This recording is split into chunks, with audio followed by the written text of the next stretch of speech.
On doit remplacer un variateur de fréquence défectueux de type VLT pilotant un moteur de soufflage par un Altivar Schneider. Alors tout d'abord on met la machine à l'arrêt, puis ensuite on la consigne en coupant l'inter de proximité. Dans tout décablage, tout d'abord on repère toute la partie puissance en l'endomptant ou en faisant éventuellement une photo. Bien entendu, on fait la même chose pour la partie commande, en numérotant chaque fil et chaque câble, car chaque fil et chaque câble ont des fonctions bien différentes. Ensuite, on reporte sur l'ancien schéma nos repérages.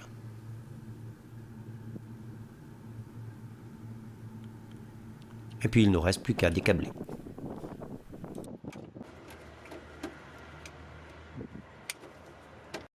Puis on enlève le variateur hors service et on met en place le nouveau.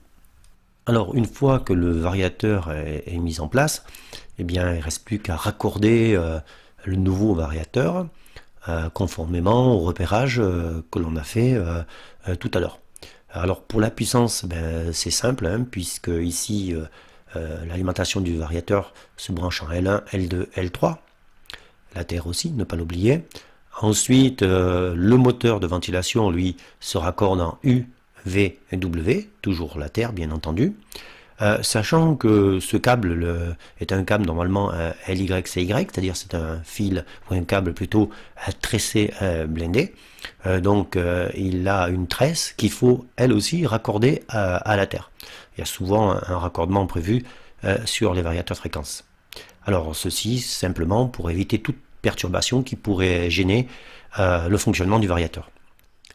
Alors en ce qui concerne les raccordements de la commande, il suffit de prendre les repérages de l'ancien variateur et de les positionner sur le schéma du nouveau variateur.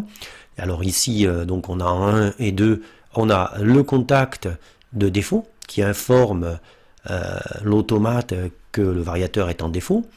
En 2 et en 8, ici, on a le contact de marche-arrêt de l'automate qui permet d'informer le variateur d'être en marche ou à l'arrêt. Ensuite, ici, en 4 et 5, on a un signal de 0,10 volts, c'est-à-dire qu'à 0 volts, le ventilateur est à l'arrêt et qu'à 10 volts, il est à 100% de sa vitesse, c'est-à-dire à 50 Hz. Et étant donné qu'ici, on verra un petit peu plus tard, le réglage maximum de la fréquence sera de 50 Hz.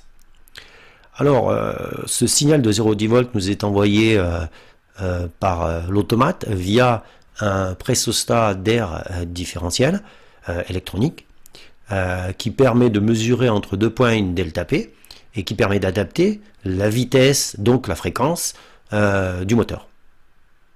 Alors maintenant, il nous reste à câbler le nouveau variateur conformément à son schéma électrique.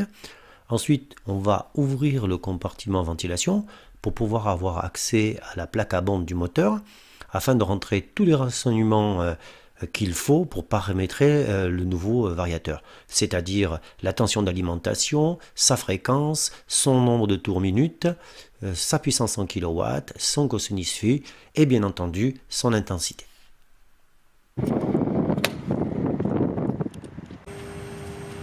Ok, on rentre. Ok. UL 50 Hz, ok. U 400 volts. F415 10 ampères 5, ok.